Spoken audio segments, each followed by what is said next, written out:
মানুষের মন থেকে আন্দোলনের যে মেজাজ বা ইচ্ছা সেটাকে টাইম দিয়ে আজকে 1 মাস 13 দিন হয়েছে আমাদের এই অভয়ার ঘটনা ঘটেছে। অভয়ার ফ্যামিলি তার মেয়েকে হারিয়েছে এক্স্যাক্টলি 1 মাস 13 দিন।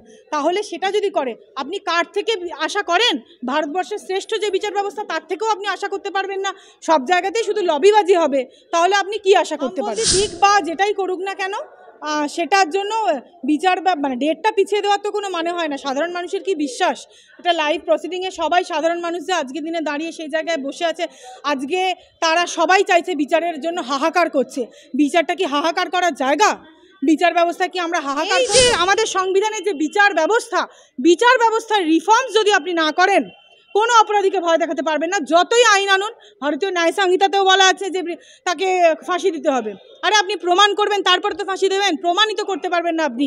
তাহলে আইনের যে ফাঁকগুলো ল্যাকিউনাগুলো সেইগুলোকে ব্যবহার করছে অপরাধীরা, ধর্ষকরা। ধর্ষক বাড়ছে, আরও বাড়বে, আরও নারী নির্যাতন বাড়বে, আরও নারীদেরকে মৃত্যুবরণ করতে হবে।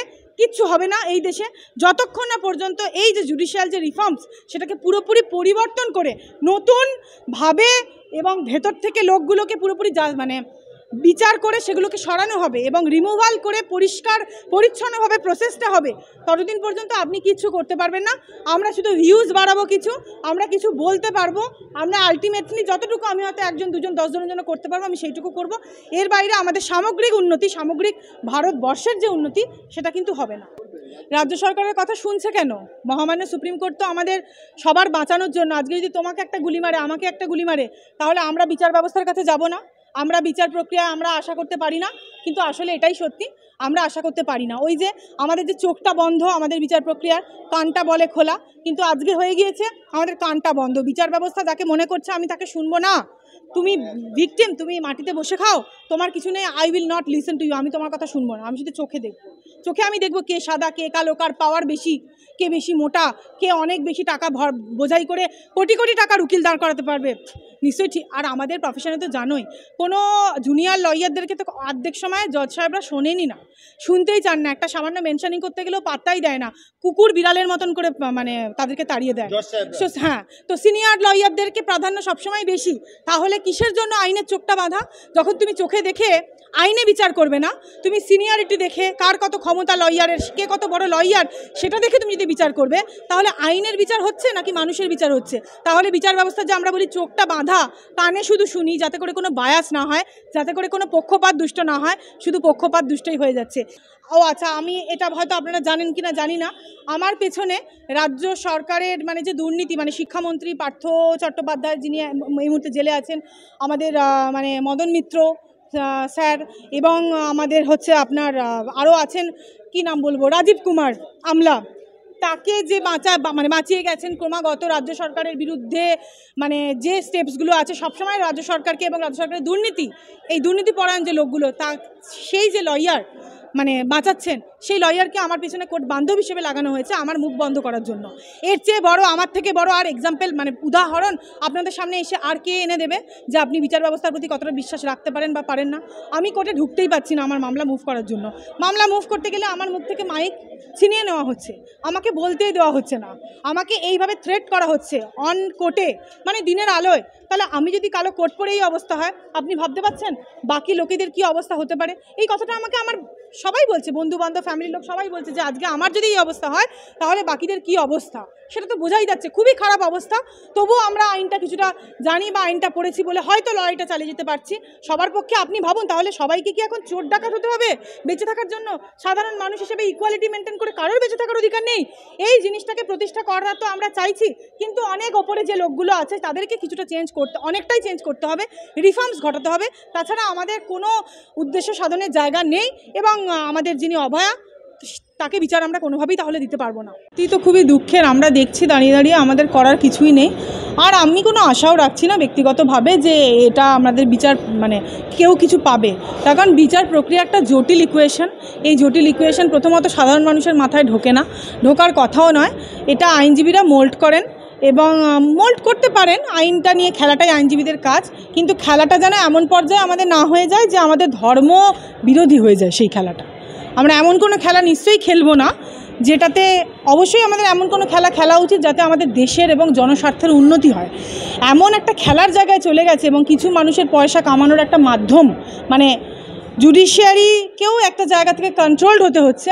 এবং জুডিশিয়ারির পক্ষে তো সব এই তো তুমি যেটা বলছো কামদুনি বলো, হাঁসখালি বলো, বা আজকে আরজিকর মামলা বা আমাদের সন্দেশখালী সমস্ত মামলার ক্ষেত্রে যেগুলো হচ্ছে এভিডেন্স তো ট্যাম্পার হচ্ছে। সন্দেশখালী মামলার ক্ষেত্রে আমরা জানি যারা নির্যাতিতা তাদের নামেই মিথ্যা কেস দেওয়া হয়েছে এবং মিথ্যা কেস দিয়ে তারপরে তারা হাইকোর্ট থেকে কিছু নো কোয়ার্সিভ স্টেপস এগুলো পেয়েছেন। কিন্তু একটা তুমি বলো, সে না হয় সেই জায়গাটা রেখে না হয় সে দৌড়ে হাইকোর্টে আসতে পেরেছে। যে মেয়েটা মারাই যাচ্ছে, তুমি যেটা বলছে আজকে যে সাফাই কর্মী মারা গেছেন তো অযোধ্যায়, সেটা কেন হচ্ছে বলো তো? সব জায়গাতেই এটার কোনো ধর্ম হয় না।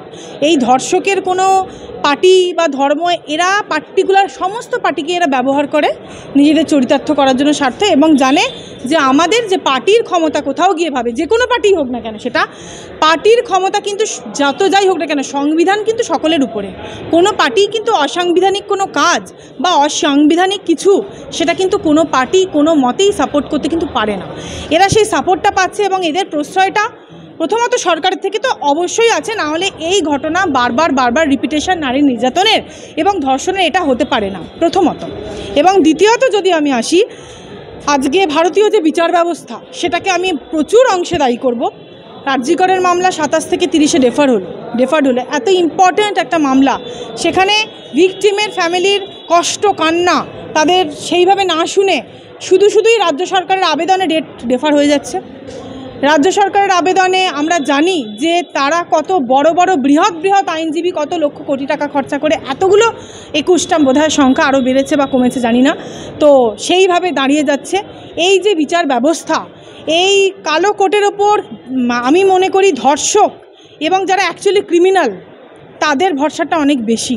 সাধারণ মানুষের মানে ভরসা যদি আমাদের কালো কোটের ওপর থাকতো, বা সত্যি যদি আমরাও কালো কোট পরে যদি সাধারণ মানুষের সেই ভরসাটা অর্জন হয়তো করতে পারতাম, তাহলে এই জায়গাটা আসতো না।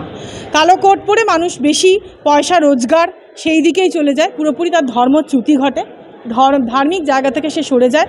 মানুষ যখন অর্থের লোভে, আমরা জানি আমাদের লোভ কাম এই যে ষড়রিপু এগুলোকে কন্ট্রোল করতে, এটা আমাদের ধর্মগ্রন্থে বারবার বলা আছে। কিন্তু আমাদের ধর্মগ্রন্থ আমরা অনুসরণ না করে আমরা গীতা পড়ছি না, আমরা শুধু আইনের বই পড়ছি। কোনটা পড়ছি? যেখানে আমরা ক্রিমিনালকে কিভাবে বাঁচাতে পারি সেই ফাঁকগুলো আমরা পড়ছি, মানে মিসইউজগুলো পড়ছি। তাই জন্য আইনের কোনো ব্যবহার হচ্ছে না, অপব্যবহার হচ্ছে। এবং কালো কোট পরিধানকারী এবং যারা পড়ে আছে তাদেরকে বেশিরভাগ ক্ষেত্রেই ব্যবহার করা হচ্ছে ধর্ষকদের মাথাগুলোকে বাঁচানোর জন্য, ক্রিমিনালদের মাথাগুলোকে বাঁচানোর জন্য, খুনিদের মাথাগুলোকে বাঁচানোর জন্য। এবং এই কালো কোট একাংশে দায়ী। এই কালো কোটের যে গুরুত্ব সেটা আমরা কোনোভাবেই অস্বীকার করতে পারি না। এই যে আমরা দেখতে পাচ্ছি যে রাম ভক্তি করার কোনো অসুবিধা নেই, কোনো সমস্যা নেই, কিন্তু তারা বলছে যে অযোধ্যায় রাম মন্দিরের প্যান প্রতিষ্ঠা হয়েছে, সারা ভারতবর্ষে আস্তে আস্তে হবে। কিন্তু সেই রাম মন্দিরের প্যান প্রতিষ্ঠা হওয়ার 1 বছরের মধ্যে সেই রাম মন্দিরের এক সাফাই কর্মীকে 20 বছরের তরুণীকে গণধর্ষণ করছে। কে করেছে গণধর্ষণ জানা গেছে? ইতিমধ্যে 8 জনকে গ্রেপ্তার করেছে প্রশাসন। অবশ্যই প্রশাসন গ্রেপ্তার করবে, কিন্তু কে করেছে? সেও কি মন্দিরের সঙ্গে যুক্ত? না, তারা মন্দিরের সঙ্গে যুক্ত নয়, তারা আর কি ওই যে ধর্ষিত হয়েছে তার পরিচিত, তার বন্ধু বান্ধবী বলে আমরা। এটা নারী নিরাপত্তার অভাবের জন্য হচ্ছে। নারী নিরাপত্তার অভাব কখন হবে? মানুষ কখন সুযোগ পাবে? আমি আপনাকে আগের কনভারসেশনেই বললাম যে কালো কোটটাকে মানুষ জানে, আমি যদি আজকে 5 লাখ টাকা চুরি করে নিতে পারি বা 50 কোটি টাকা চুরি করে নিতে পারি, আমি ধর্ষণ করতেই পারি। আমি একটা ছোট মেয়ে যাকে দেখে আমার জিভের খুব লাল ঝরছে, তাকে আমি একটু ভোগ লালসার কারণে একটু না হয় মজা নিয়েই নিলাম, একটু না হয় ব্যবহার করেই নিলাম, আমি টাকা দিয়ে সেটা সেটেল করে নেব। কারণ মেয়েদেরকে আজকে পণ্য মনে করা হচ্ছে। আপনি এটা জানবেন, আমাদেরকে কিন্তু এই যে মেয়েদের যে পণ্য মনে করা, শুধু বেটি বাঁচাও বেটি পড়াও আমাদের যেটায়, সেখানে আমাদের বেটি শুধু পড়ছে। বেটি বাঁচাওটা আমাদের নরেন্দ্র মোদী স্যার বারবার বলেছেন বেটি বাঁচাও বেটি পড়াও, কিন্তু আমরা বাঁচতে পারছি না। আমাদের বেটিদেরকে বারবার করে, ভারতবর্ষেরই বেটিদেরকে মৃত্যুবরণ করতে হচ্ছে, তাদেরকে শহীদ হতে হচ্ছে। আমি বলবো না তারা কোনো সেক্সুয়াল ক্রাইমে তারা মৃত্যুবরণ করছেন, আমি বলবো এই সমাজ তাদেরকে ধর্ষণ করছে। এই সমাজ হচ্ছে ধর্ষক। এই সমাজকে আপনি যতদিন না পর্যন্ত কোর্টের, আপনি বলছেন মানে আমি নিজের চোখে দেখছি জজ সাহেবরা যখন আপনি কাঁদছেন দাঁড়িয়ে না, তখন তাদের হাসছেন, তাদের হাসি পায়। আপনাকে দেখাবো বললে আমি দেখাবো। আপনি কি আশা করতে পারেন সেই বিচার ব্যবস্থার থেকে? ধর্ষকরাও হাসছে, জজ সাহেবরাও হাসছে, কোথাও গিয়ে মিলে যাচ্ছে না। আজকে যদি আমাদের জজ সাহেবরা যদি এইটাকে ভালোভাবে যদি ট্যাকেল করতো, দেন অ্যান্ড দেন যদি ধর্ষণের কেসে অ্যারেস্ট হয়ে দেন যদি কনভিকশন রেটটা বাড়ানো যেত, কত পার্সেন্ট কনভিকশন রেট আপনি দেখুন তো ভারতবর্ষে। এই যে আপনি বলেন অ্যারেস্ট হলো, অ্যারেস্টের পরে ওই অ্যারেস্টটাই শেষ কথা, বেল পাবে, তারপরে কনভিকশন রেটের কিছু ব্যাপারই নেই। হয় ট্রায়ালটা আপনার বন্ধ করে দেবে অ্যাকিউজদের টাকা পয়সা দিয়ে, নয় মনুষ্যত্ব আজকে সমস্ত জায়গায় বিক্রি হয়ে গেছে। আজকে আমরা এসছি একা, উইদাউট মানে আমরা কিছু না নিয়েই এসছি, খালি হাতে, আমরা খালি হাতেই চলে যাব পৃথিবী থেকে। এই জায়গায় মানুষকে আপনি ভাবাতে পারবেন না। তারা বলবে আমরা যে এই কথাগুলো বলছি আমরা পাগল, মেবি বলবে, বা বলবে হয়তো আমরা বোকা। তাই আমাদের এই বোকাদের যে সংখ্যাটা না, বা আমাদের মতন এই বোকা পাগলদের যে সংখ্যাটা, সেটা যদি একটু বাড়তো এই ভারতবর্ষে, তাহলে ভারতবর্ষকে ডেফিনেটলি বাঁচানো যেত। আমার মনে হচ্ছে সেইগুলো বাঁচানো যাচ্ছে না। দিনের পর দিন ডেট রেফার হয়ে যাচ্ছে, মানুষ কোনো বিচার পাচ্ছে না। কেন পাচ্ছে না মানুষ বিচার? কেন মানুষ বিচার ব্যবস্থার উপর ভরসা রাখতে পারছে না? তার কারণ যখন একটা পুলিশ মানে গ্রাসরুট লেভেলে দাঁড়িয়ে এভিডেন্সগুলোকে নষ্ট করে দিচ্ছে, বিচার ব্যবস্থা তার গলা টিপে ধরতে পারে না বলেই তারা সেই টালা থানার ওসি বলুন, বা আপনি গ্রাসরুট লেভেলের যে কোনো পুলিশ কর্মী বলুন, বা সে সরকারি যত বড় আমলাই, সে যদি সিপিও হয় না কেন, তারা এই সাহসটা পাচ্ছে কোথা থেকে? আপনার আমার থেকে তো পাচ্ছে না, আমাদের যে সরকার, সেই সরকারই বা সাহসটা পাচ্ছে কোথা থেকে? 2000 সালের পর থেকে আমাদের দেশ আস্তে আস্তে মানে ডিজিটাল ইন্ডিয়া হচ্ছে। কোথা থেকে কোথায় আজকের একটা মোবাইল থাকলে সারা পৃথিবী তার হাতের মুঠোর মধ্যে। সেরকমই অপরাধেরও হাতের মুঠোয় বাড়ছে। পৃথিবী যতটাই বেশি আমাদের হাতের মুঠোয় হয়েছে, অপরাধটাও কিন্তু আমাদের তত বেশি হাতের মুঠোয় চলে এসেছে। সেই বিচার ব্যবস্থা সেই ব্রিটিশ আমলে জুডিশিয়ালটা কিন্তু এখনো ব্রিটিশ, বললাম তো, আমরা আজকে ব্রিটিশদেরকে তাড়ানোর জন্য আমাদের হিন্দুরও রক্ত ঝরেছে, মুসলমানেরও রক্ত ঝরেছে।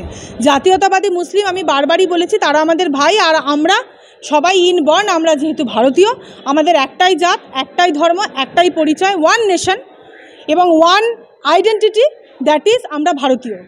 অথচ আপনি যেটা বলছেন যে আজকে ব্রিটিশদের যে রুলটা, সেটাকে আমরা আজ অবধি তাবেদারি করে যাচ্ছি। আমি নিজে কালো কোটটা পরেই আমিও তাবেদারি করে যাচ্ছি, আমি বাধ্য।